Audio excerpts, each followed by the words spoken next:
Hello student, आपने पहली video में बेल्जियम और श्रीलंका के बारे में पढ़ा था और इस सेकंड वीडियो में हम सत्ता की साझेदारी लेसन को कंप्लीट करेंगे। बेल्जियम की समझदारी, इसके अंतर्गत हम उन मुख्य बिंदुओं का अध्ययन करेंगे।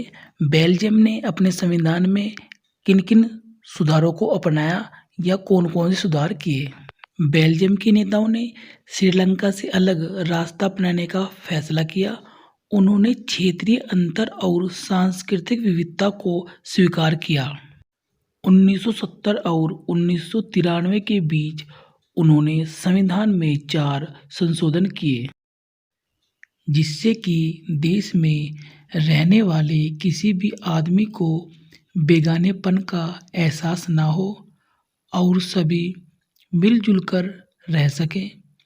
उन्होंने इसके लिए जो व्यवस्था की वह बहुत ही कल्पनाशील है तथा कोई और देश ऐसा नहीं कर पाया। बेल्जियम ने संविधान में निम्नलिखित बदलाव किए जो निम्नलिखित हैं।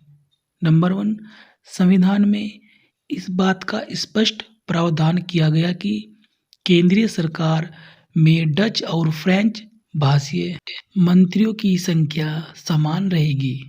नंबर 2, कुछ विशेष कानून तभी बन सकते हैं जब दोनों भाषीय समूह के सांसदों का बहुमत उसके पक्ष में हो।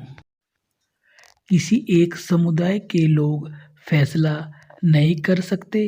नंबर 3, केंद्र सरकार की अनेक शक्तियां देश की क्षेत्रीय सरकारों को सौंप दी गई हैं, यानी राज्य सरकारें केंद्रीय सरकार के अधीन नहीं हैं। ब्रुसेल्स में अलग सरकार है और इसमें दोनों समुदायों का समान प्रतिनिधित्व है।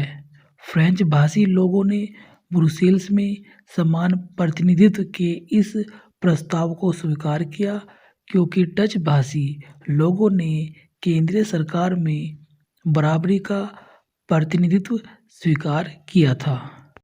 नंबर 4, केंद्रीय और राज्य सरकारों के अलावा यहाँ एक तीसरे स्तर की सरकार भी काम करती है, यानी सामुदायिक सरकार। इस सरकार का चुनाव एक ही भाषा बोलने वाले लोग करते हैं। डच, फ्रेंच और जर्मन बोलने वाले समुदाय के लोग चाहे जहाँ भी रहते हों इस सामुदायिक सरकार को चुनते हैं। बेल्जियम और श्रीलंका की इन कथाओं से हमें यह शिक्षा मिलती है कि दोनों ही देश लोकतांत्रिक हैं, फिर भी सत्ता में साझेदारी के सवाल को उन्होंने अलग अलग ढंग से निपटाने की कोशिश की। बेल्जियम के नेताओं को लगा कि विभिन्न समुदाय और क्षेत्रों की भावनाओं का आदर करने पर ही देश की एकता संभव है। इस एहसास के चलते दोनों पक्ष सत्ता में साझेदारी करने पर सहमत हुए।